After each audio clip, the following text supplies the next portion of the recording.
Hi guys, it's Jodie from In Transit Hair Design here.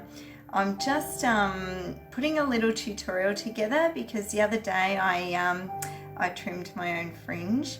I actually created a fringe and I've created some stir in the community because all my beautiful clients now want to trim a fringe and I love it. What a great idea. So I thought I'd just see how we go, what could possibly go wrong, and let's face it, I know you guys cut your own fringes, even though I don't charge you for it. So let's just see how we go.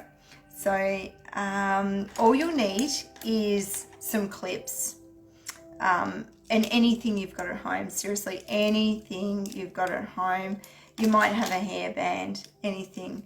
There's a couple of rules to Fringe Club, and that is don't cut your fringe wet because you're not going to be happy about this and you're going to come to me and go fix it, and you know what, we're in quarantine, so that can't happen.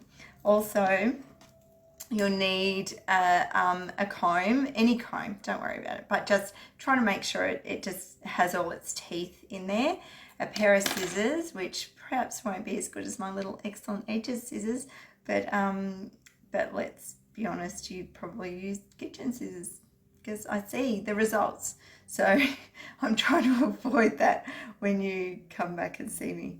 So first of all, we're going to work out how to section your hair. So I usually just try to, well, because my fringe is already cut, but you can just even use your section if you want, you know.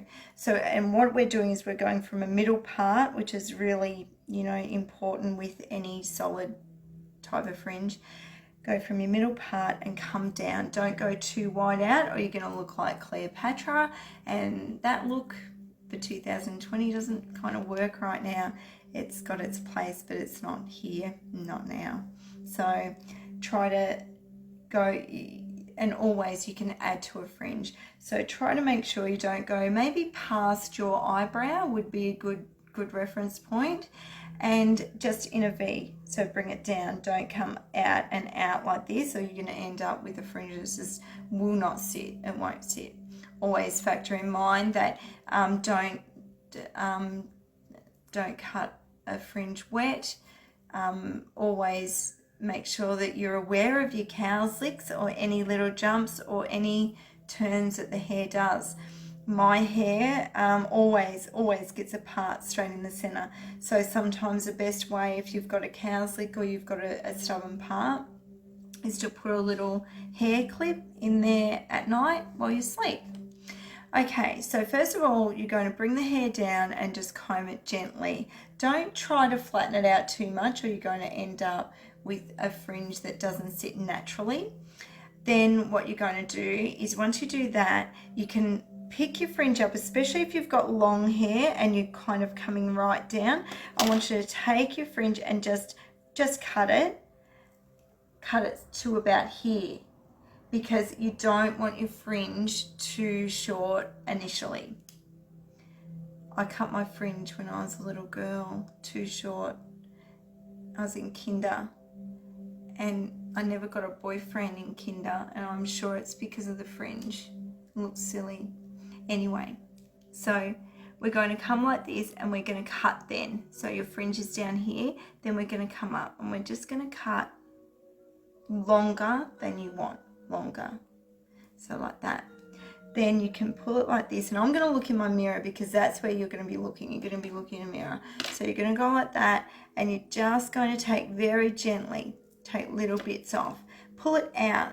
You can pull it down on your face, but what I'm trying to create right now is a little bit of softness. So I'm pulling it up, which will give you a little bit of a softer look. Even if you want to point cut. Point cut is this. Point cut there. If you take your fringe and cut it like this and cut it like this, I think you're going to find that you'll end up with pieces up and pieces down. Free form cutting, so where you're not touching the hair, will give you a more natural result. So like this, it'll just give you a more natural result.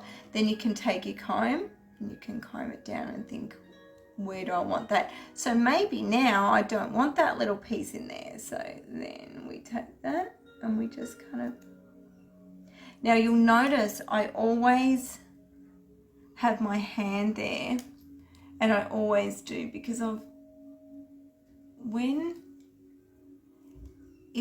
if you've got just your hand like this, sometimes you can come up and down, but if you've got your finger there, you're actually really knowing where your scissor is landing on the hair.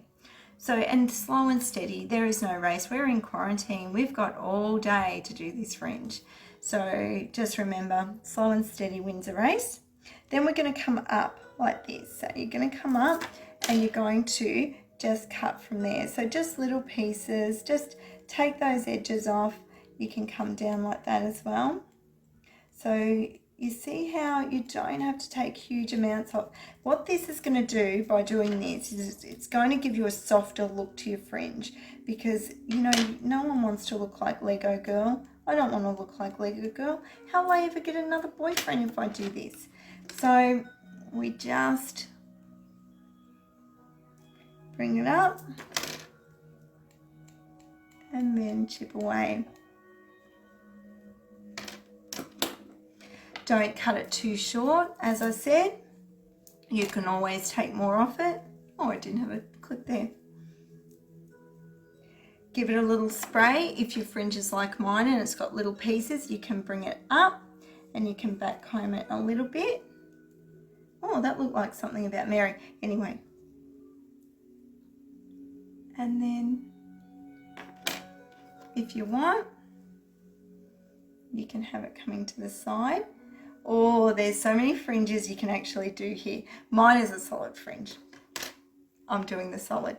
But in about 3 weeks, I'll show you how to convert this fringe into a side fringe maybe. Anyway, have fun guys. Let me know how you go. Upload some photos and oh, I hope you enjoyed it. Don't forget to subscribe to my channel and visit my Facebook page, In Transit Hair Design. That's all one word. Thanks guys.